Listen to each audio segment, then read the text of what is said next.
Assalamualaikum warahmatullahi wabarakatuh. Nama saya Ilham Ramdhani Rahman dari manajemen G 2019.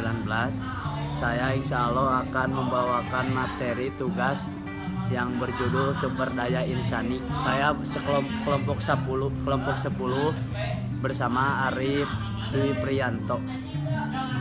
Pengertian daya insani SDI adalah salah satu faktor yang sangat penting, bahkan tidak dapat dilepaskan dari sebuah organisasi, baik instruksi maupun perusahaan. SDI juga merupakan kunci utama yang menentukan perkembangan perusahaan tersebut. Pada hakikatnya SDI berupa manusia yang dipekerjakan di sebuah organisasi sebagai penggerak untuk mencapai tujuan organisasi.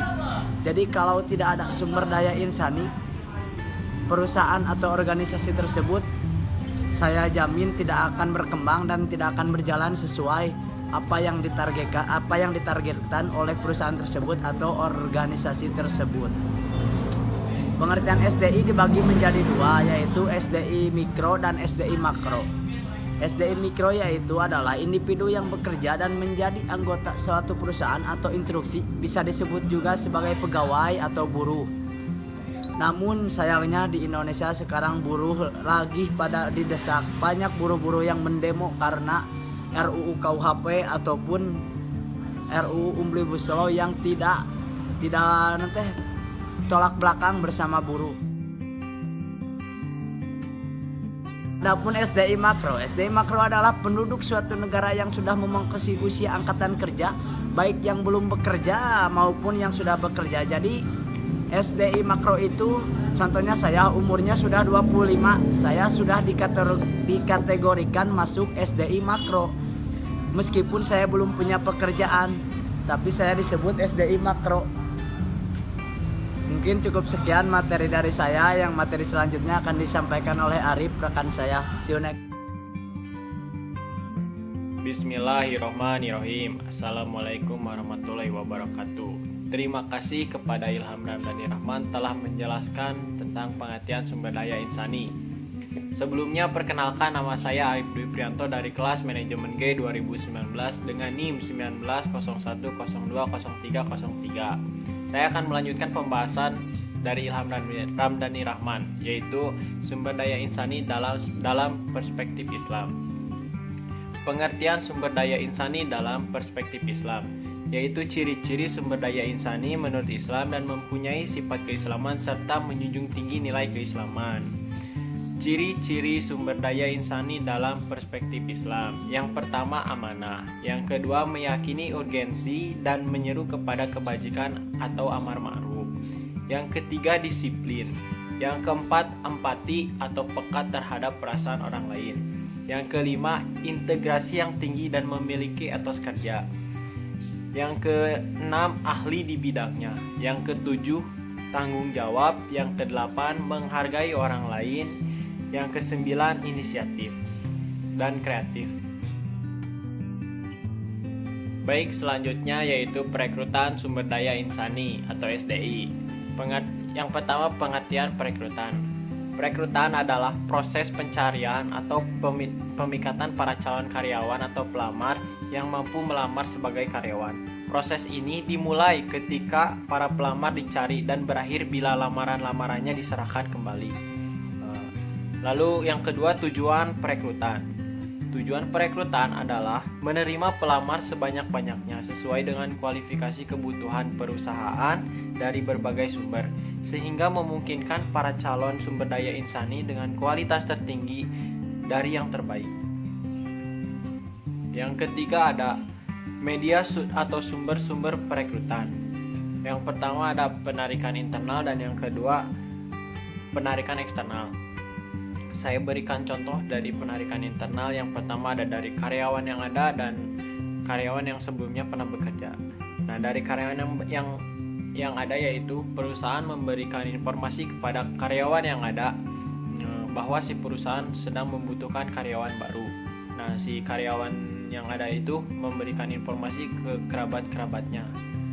Lalu yang karyawan sebelumnya pernah bekerja yaitu sebuah perusahaan mungkin pernah memutuskan karyawan dirumahkan atau di PHK seperti itu. lalu si perusahaan memutuskan untuk merekrutnya kembali karena mungkin lebih aman daripada karyawan yang belum pernah bekerja di perusahaan tersebut. Selanjutnya, prosedur perekrutan sumber daya insani. Yang pertama, membuat pengumuman tentang perekrutan sumber daya insani. Yang kedua, penerimaan surat lamaran. Yang ketiga, wawancara pertama. Yang keempat, tes tertulis. Yang kelima, tes psikotes. Yang keenam, tes kesehatan. Dan yang terakhir, wawancara akhir. Lalu yang kelima, ada kendala perekrutan sumber daya insani.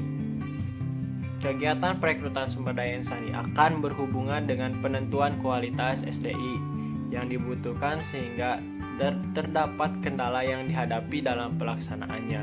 Nah, agar meminimalisir proses SDI itu ada kendala, jadi perlu diperhatikan sebagai berikut. Yang pertama, kebijakan suatu perusahaan. Yang kedua, kondisi lingkungan perusahaan. Dan yang ketiga, persyaratan jabatan. Baik, setelah saya menjelaskan tentang perekrutan sumber daya insani atau SDI, sekarang lanjut ke seleksi sumber daya insani.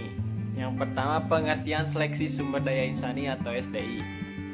Seleksi merupakan proses di mana perusahaan mengidentifikasi pelamar dengan pengetahuan, keterampilan, kemampuan, dan karakteristik lain yang diperlukan dengan keputusan akhir diterima ataupun ditolak demi mencapai tujuannya. Yang kedua, jenis-jenis seleksi. Yang pertama ada seleksi administrasi, yang kedua ada seleksi secara tertulis, yang ketiga ada secara tidak tertulis. Saya berikan contoh dari seleksi administrasi. Yang pertama, surat lamaran. Yang kedua, kopi identitas. Yang ketiga, surat domisili. Yang keempat, pas foto dan lain-lain. Lalu ada seleksi secara tertulis. Kalau secara tertulis itu seperti tes psikotes, tes minat, tes bakat, tes kecerdasan, dan lain-lain. Lalu yang secara tidak tertulis itu seperti wawancara atau tes kesehatan atau medis. Lanjut yang ketiga, proses seleksi. Prosedur, proses atau langkah-langkah pelaksanaan seleksi perlu ditetapkan dengan cermat dan berdasarkan asas efisiensi untuk memperoleh karyawan yang qualified dengan penempatan yang tepat. Baik, di sini saya akan menjelaskan tentang langkah-langkah proses seleksi. Yang pertama, seleksi surat lamaran. Jika seleksi surat lamaran diterima, maka akan lanjut ke pemeriksaan referensi, dan jika tidak diterima akan ditolak. Nah, jika pemeriksaan referensi diterima, maka akan lanjut ke wawancara pendahuluan, dan jika tidak diterima akan ditolak. Lalu setelah wawancara pendahuluan, jika diterima akan lanjut ke tes tertulis, dan jika tidak diterima akan ditolak. Nah, setelah tes tertulis, jika diterima akan lanjut ke tes psikologi, dan jika tidak akan ditolak. Setelah tes psikologi, jika diterima akan lanjut ke tes kesehatan, dan jika tidak diterima akan ditolak. Setelah tes kesehatan, jika diterima di tes kesehatan akan lanjut ke tes wawancara akhir, dan jika tidak akan ditolak. Setelah wawancara akhir diterima, maka akan menjadi penerimaan karyawan, dan jika tidak akan ditolak. Terima kasih atas perhatiannya. Mohon maaf bila ada kesalahan karena kebenaran hanya milik Allah Subhanahu wa taala. Semoga presentasi dari kami bisa bermanfaat bagi kita semua.